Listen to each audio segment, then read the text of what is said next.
So we have here resolved into partial fractions. इसमें partial fractions के कुछ हम क्वेश्चन यहाँ पे सॉल्व करेंगे. तो partial fraction पहले तो होता क्या है इसको थोड़ा हम डिस्कस कर लेते हैं.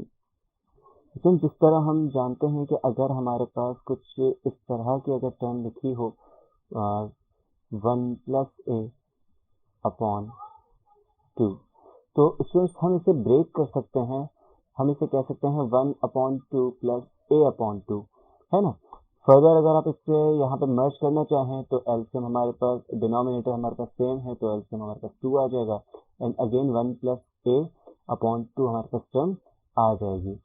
ये हमारे पास काम तब पॉसिबल है जब हमारे पास डिनोमिनेटर में जो वैल्यू हो वो एक सिंगल वैल्यू हो, सिंगल टर्म हो. सही है. लेकिन अगर हमारे पास यहाँ पे कुछ फैक्टर्स आ जाएं तो हम किस तरीके से वर्क करेंगे. अगर हमारे पास यहाँ पे आ जाए 1 + a अपॉन 2b और हम चाहते हैं कि हमारे पास यहाँ एक साइड पे 2 हो और दूसरी साइड पे हमारे पास b आ जाए, तो ऊपर हम क्या लिखें. कुछ हमें ऐसी वैल्यू लिखनी पड़ेगी कि जिसे ऊपर लिखने से हमारे पास 1 + a बनना चाहिए. तो ऐसे आप देख सकते हैं वैल्यू को सॉल्व करना हमारे लिए थोड़ा हेक्टिक काम है. तो इसी को डिस्कस करते हैं हम इस पार्शियल फ्रैक्शन के टॉपिक में. ठीक है. याद रखिएगा हमारे पास पार्शियल फ्रैक्शन के 4 केसेस हो सकते हैं, 4 पॉसिबल केसेस हो सकते हैं. इसका जो फर्स्ट केस है स्टूडेंट्स, ये फर्स्ट केस हमसे कहता है कि अगर आपके पास डिनोमिनेटर में जो वैल्यू आ रही है वो लीनियर हो और नॉन रिपीटेड हो. मतलब जो आपके फैक्टर्स है वो नॉन रिपीटेड फैक्टर्स हो और लीनियर फैक्टर्स होने चाहिए. ठीक है. तो ऐसे केस के अंदर हम क्या वर्क करेंगे उसको फर्दर हम डिस्कस करेंगे. उसको हम केस 1 में रख रहे हैं. केस 2 हमारे पास क्या हो जाएगा स्टूडेंट्स. केस 2 में हमारे पास लीनियर तो होगा लेकिन नॉन रिपीटेड नहीं होगा बल्कि रिपीट कर रहा होगा. जो हमारे पास फैक्टर होंगे वो रिपीट कर रहे होंगे. ठीक है. तो इससे भी हम डिस्कस करेंगे, लेकिन जो भी हमारे पास ये टॉपिक आएगा उसे हम केस 2 में रखते जाएंगे. सही है. सिमिलरली जो हमारे पास यहाँ पे पॉसिबल केस 3 होता है वो होता है quadratic, which means x raise to the power 2. सही. जो हमारे पास हाईएस्ट डिग्री आ रही होगी वो वेरिएबल की वो 2 आ रही होगी और ये डिग्री हमारे पास फैक्टर में आनी चाहिए. यहाँ पे ये बात याद रखिएगा, ये फैक्टर की बात हो रही है, पूरे के पूरे डिनोमिनेटर की बात नहीं हो रही. अगर हमें डिनोमिनेटर इस फॉर्म के अंदर गिवन हो a² + 2ab + b², तो हमें इसके फैक्टर बनाने होंगे. तो इसके फैक्टर स्टूडेंट्स क्या बन सकते हैं. इसके फैक्टर बन सकते हैं a + b into a + b. तो यहाँ पे आप देख सकते हैं कि ये दोनों लीनियर फैक्टर्स हैं, है ना. यहाँ पे a की भी जो पावर है हाईएस्ट पावर वो 1 है और b की भी पावर 1 ही आ रही है. तो हम यहाँ पे इसको कह सकते हैं कि लीनियर फैक्टर है, ये हमारे पास क्वाड्रेटिक फैक्टर नहीं है. लेकिन क्या ये रिपीट कर रहा है. ऑब्वियसली बात है, ये दोनों के दोनों फैक्टर्स आपस में रिपीट कर रहे हैं, विच मीन्स ये लीनियर एंड रिपीटेड फैक्टर हो गए. ये केस 2 की बात है. सही है. केस 1 की अगर हम एग्जांपल देखें तो केस 1 की एग्जांपल कुछ इस तरीके से हो सकती है a² - b² which is equal to a + b into a - b. तो यहाँ पे दोनों लीनियर तो हैं लेकिन साथ ही साथ ये दोनों नॉन रिपीटेड हैं. ठीक है. a + b है और सेकंड जो हमारे पास फैक्टर है उसमें माइनस है b के साथ, which is different than the first factor. तो ये दोनों हमारे पास linear and non repeated factor हो गए, विच मीन्स कि हम इसे केस 1 के थ्रू सॉल्व करेंगे. अब इसका सॉल्यूशन का तरीका क्या होगा उसे फर्दर हम डिस्कस करते हैं. तो पहले यहाँ पे मैं क्वाड्रेटिक के साथ वाला केस जो है कंप्लीट कर लूँ. तो इसमें थर्ड केस हमारे पास होता है quadratic and non repeated. Similarly जो हमारा फोर्थ केस है वो है क्वाड्रेटिक एंड रिपीटेड. सही है. तो ये 4 केसेस हमने स्टूडेंट्स डिस्कस करने हैं. लाइन स्टेप वाइज हम इन चारों केसेस को डिस्कस करते जाएंगे. सही. सबसे पहले बात करते हैं हम केस नंबर 1 की. तो मैं यहाँ से स्क्रीन को अपनी क्लियर कर दूं.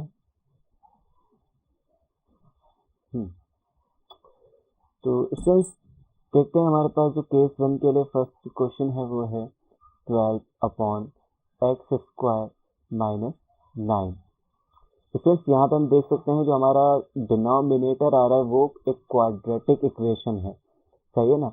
वो एक क्वाड्रेटिक है, इक्वेशन तो नहीं, एक्सप्रेशन इसको कहेंगे. सही. लेकिन ये क्वाड्रेटिक लिखा हुआ है डिनोमिनेटर, क्योंकि एक्स स्क्वायर माइनस 9, एक्स की पावर 2 आ रही है।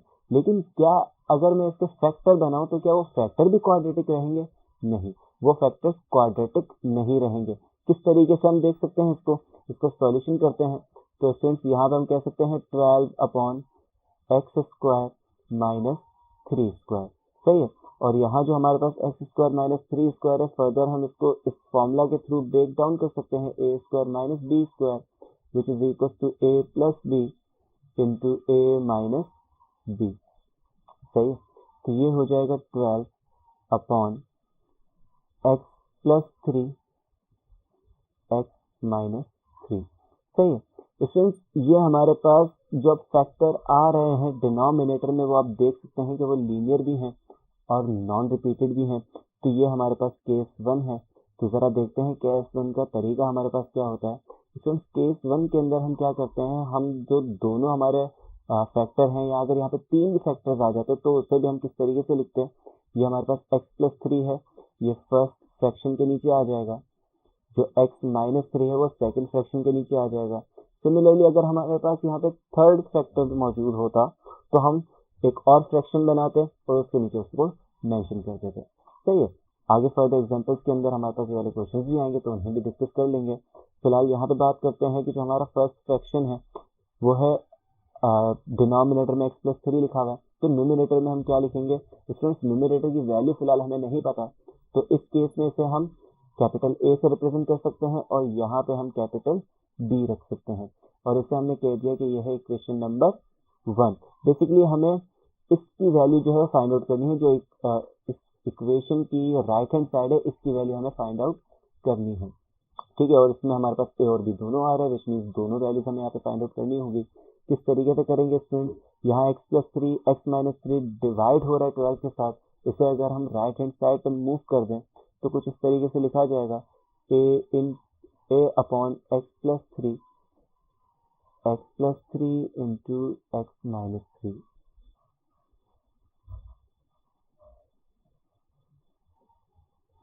ठीक है, plus B upon x minus 3। तो यहाँ पे हमारे पास एक्स प्लस 3 एक्स माइनस 3, सही। इसमें एक्स प्लस 3 से एक्स प्लस 3 वाला ब्रैकेट कैंसिल आउट। सिमिलरली यहाँ एक्स माइनस 3 से एक्स माइनस 3 वाला ब्रैकेट कैंसिल आउट हो जाएगा। फर्दर यहाँ पे वर्क करते हैं हम, ठीक है। तो ये हो जाएगा 12 equals to a into x minus 3 plus B into x plus 3, सही है। इसमें ये हमारे पास आ गई है सपोज करने इक्वेशन नंबर 2। अब इस इक्वेशन से हमें ए और बी इन दोनों की वैल्यू जो है वो गेट करनी है, ठीक है। तो उसके लिए हम क्या करते हैं, हम एक्स की जगह कुछ ना कुछ वैल्यू सब्स्टिट्यूट करेंगे, लेकिन उस वैल्यू से हमें क्या करना है, हमें किसी एक वेरिएबल को आइदर ए और आइदर बी, इन दोनों में से किसी एक को एलिमिनेट करना होगा, ठीक है। तो यहाँ अगर हम इस साइड को चेक करें, ए इंटू एक्स माइनस 3 को अगर हम देखें तो अगर हम x की जगह प्लस 3 रख दें तो plus 3 and minus 3 will be 0, so 0 into A 0 हो जाएगा। क्या b एलिमिनेट हो रहा है इससे? नहीं, b देखें b बिल्कुल भी 0 नहीं हो रहा, a की वैल्यू यहाँ से 0 हो जाएगी और b जो है वो 3 प्लस 3 6 है ना, तो b की कुछ ना कुछ वैल्यू साथ में लिखी जाएगी। तो यहाँ पे हम कह सकते हैं कि put x equals to 3 in equation number 2। तो इस इक्वेशन में पुट कर देते हैं a 3 minus 3 plus b 3 plus 3। Students ये हमारे पास 0 हो गया और यहाँ पे हमारे पास बच जाएगा 12 इक्वल्स टू 6b। 6 मल्टीप्लाई हो रहा है, वहाँ जाएगा डिवाइड होगा 12 से, तो b की वैल्यू स्टूडेंट्स हमारे पास यहाँ पे आ जाएगी b इक्वल्स टू 2, ठीक है। फर्दर यहाँ पे अगर हम a की वैल्यू देखें तो a की वैल्यू के लिए हम क्या कर सकते हैं, हम b को एलिमिनेट हमें करवाना होगा, विच मीन्स हमें x की जगह ऐसी वैल्यू रखनी है जिससे b 0 हो जाए, तो वो वैल्यू -3 है, सही है। तो यहाँ पे हम कह देंगे put x equals to -3 in equation number 2। तो इक्वेशन नंबर 2 में वैल्यू पुट कर देते हैं 12 इक्वल्स टू a इंटू -3 -3 ही आएगा यहाँ पे भी, ठीक है। और ये हो जाएगा प्लस b -3 + 3, सही है। अब इस बार ये हमारे पास 0 हो गया, विच मीन्स हमारे पास बचेगा 12 इक्वल्स टू -6a, और a की वैल्यू जो हमारे पास इस बार आएगी वो आएगी -2, ठीक है। तो हमारे पास दोनों वैल्यूज यहाँ पे आ चुकी हैं, सही है। अब इनको हम पुट कर लेते हैं हमारी इक्वेशन नंबर 1 में। तो यहाँ आएंगे, हम कहेंगे पुट, इधर मैं एक लाइन लगा देता हूँ, सही है। Put a equals to -2 and b equals to 2 in equation number 1, which means 12 upon x plus 3 x minus 3 is equals to, ये हो जाएगा -2 upon x plus 3 और plus 2 upon x minus 3, which is our required partial fraction, ठीक है। तो ये हमारे पास एक एग्जांपल थी। फर्दर मूव करते हैं हम नेक्स्ट क्वेश्चन की तरफ।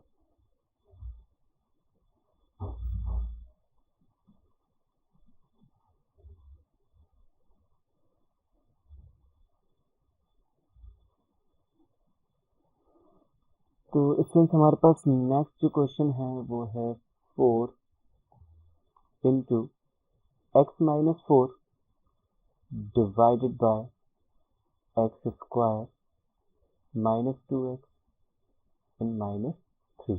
स्टूडेंट्स इसे अब हमने पार्शियल फ्रैक्शन में कन्वर्ट करना है, लेकिन उससे पहले हमें डिनोमिनेटर को फैक्टराइज करना होगा, सही है।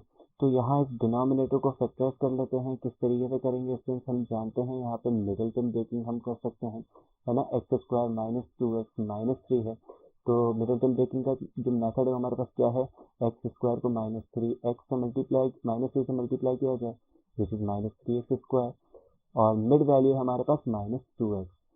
तो ये हमारे पास कुछ ऐसी वैल्यू हमें सोचनी है जिन्हें मल्टीप्लाई करें तो -3x स्क्वायर है, और प्लस और माइनस करें तो -2x है। तो ऐसी तो हमारे पास ऐसी एक ही वैल्यू है विच इज 3 and 1, 3 1 ज़ा 3 एंड 3 में से जब हम 1 को सब्ट्रैक्ट कर लेते हैं तो हमारे पास 2 बच जाता है। अब साइंस की बात करें तो ये माइनस हो जाए और ये प्लस, सही है, ये पॉजिटिव हो जाएगा और ये नेगेटिव, तो -3 + 1 विल बी -2, -3 × 1 3, सही है। अब वेरिएबल लगा देते हैं तो ये हो जाएगा x, तो यहाँ भी x, यहाँ भी x और यहाँ भी x, सही है। ये हमारे पास मल्टीप्लाई होगा और नीचे हम नॉर्मली प्लस और माइनस करेंगे, ठीक है। तो हमने यहाँ पे ब्रेक कर दिया है इसको, which means we can now write it as 4 into x minus 4 divided by x square -3x plus x minus 3, सही है। फर्दर इसके अंदर अगर हम फैक्टर्स बनाएं तो यहाँ पे हमारे पास कॉमन आ रही है वैल्यूज, तो पहले यहाँ पे लिख लेते हैं 4 into x minus 4 divided bye x, यहाँ से कॉमन आ जाएगा विच मीन्स x माइनस 3, और यहाँ से प्लस का 1 कॉमन, तो x माइनस 3, सही है। तो ये हो गया 4 into x minus 4 divided bye x minus 3 and x plus 1। तो स्टूडेंट्स ये हमारे पास कौन सा केस आ गया, ये हमारे पास linear and non repeated case है, ठीक है। तो linear and non repeated case के लिए हम क्या कर सकते हैं भाई, हम यहाँ पे कहेंगे कि ये हमारे पास वैल्यू बराबर है a upon x minus 3 plus b upon X plus 1, ठीक है। और इसे नाम दे देंगे इक्वेशन नंबर 1 का। फर्दर इन दोनों को वहाँ मल्टीप्लाई करवाएंगे तो a के साथ हमारे पास x प्लस 1 लिखा जाएगा और b के साथ x माइनस 3 लिखा जाएगा। तो मैं डायरेक्टली यहाँ पे मेंशन कर रहा हूँ 4 into x minus 4 equals to a into x plus 1 plus b into x minus 3, सही है। और इसे कह देंगे हम इक्वेशन नंबर 2।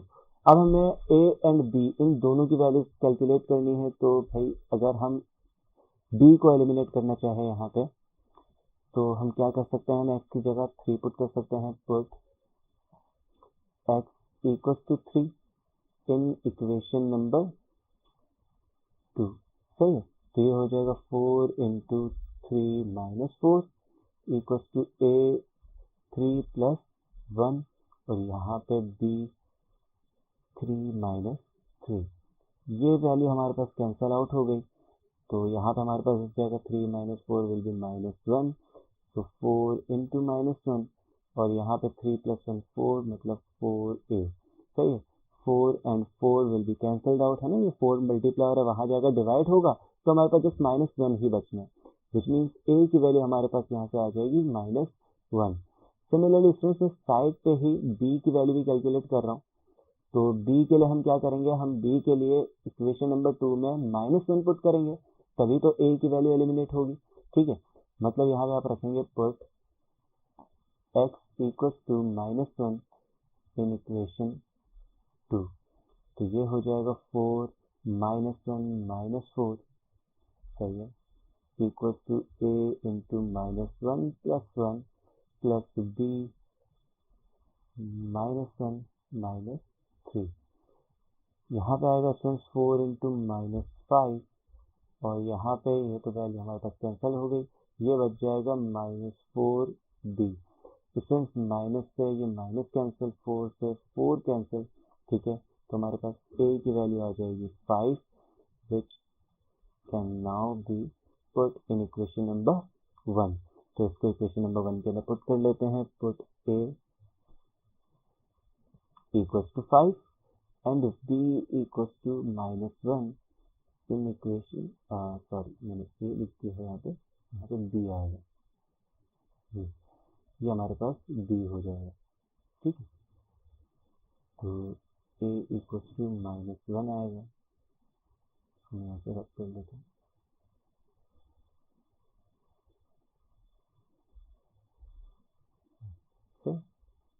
यहाँ से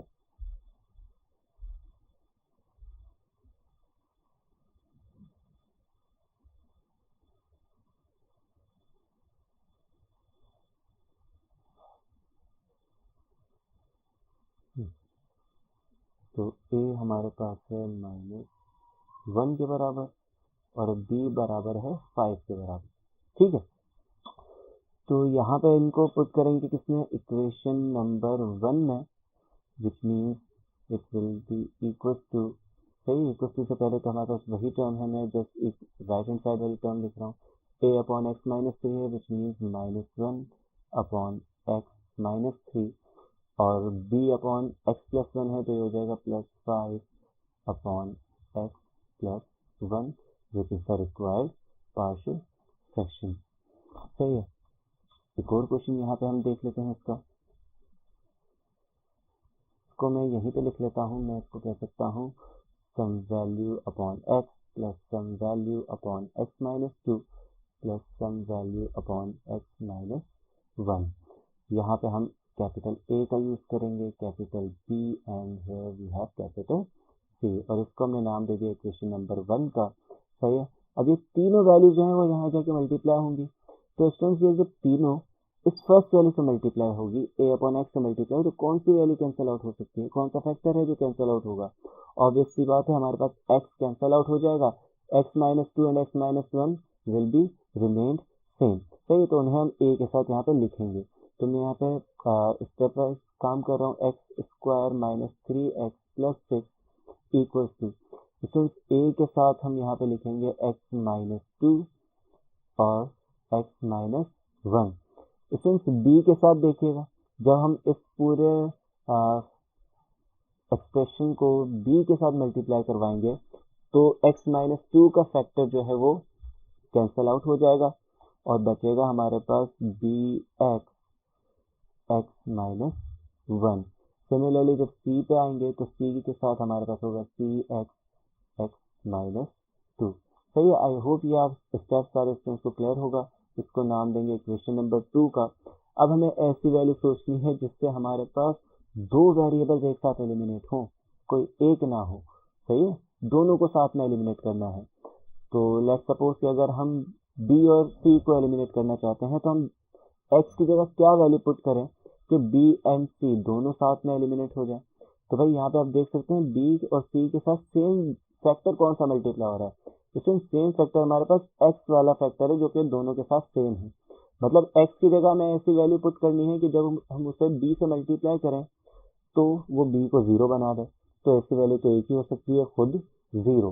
तो यहाँ पे आ जाएगा put x equal to zero in equation one, in equation two. तो ये हमारे पास zero square minus three into zero plus six equal to A zero minus two zero minus one plus B के साथ जीरो है तो ये zero हो गया, प्लस सी के साथ एक्स है ये भी जीरो हो जाएगा। ठीक हो गया यहाँ तक। तो हमारे पास ये दोनों वेरिएबल्स एलिमिनेट हो गए and we are left with just one variable which is a. तो स्टूडेंट जीरो का स्क्वायर तो zero, minus three into zero ये भी जीरो बनेगा।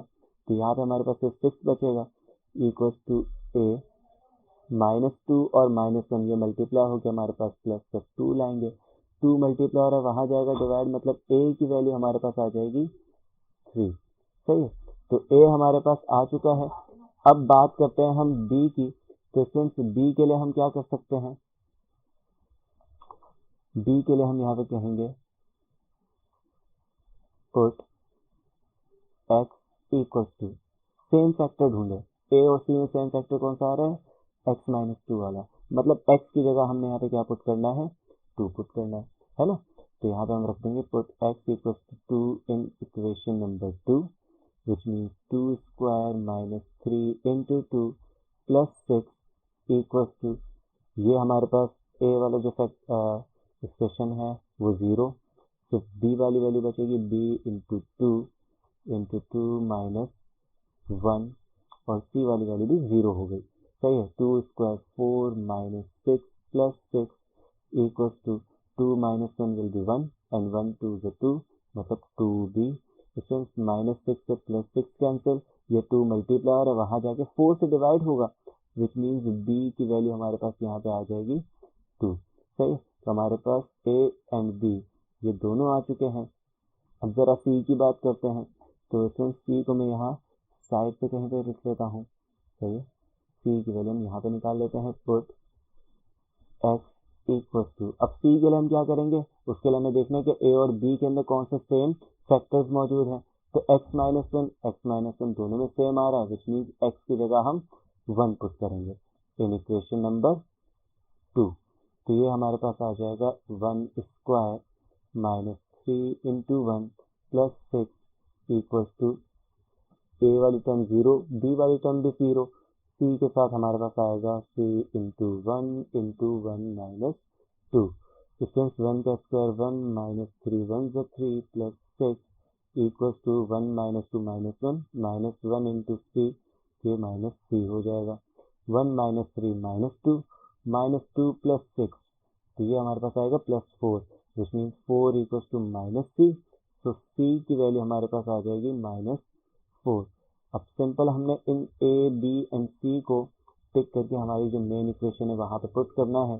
तो जो हमारे पास फाइनल आंसर होगा वो कुछ इस तरीके से हो जाएगा। ए के साथ हमारे ए की जगह हम लिखेंगे थ्री अपॉन एक्स, सही है। बी की जगह आ जाएगा two upon x minus two और सी की जगह हमारे पास minus four upon x minus one.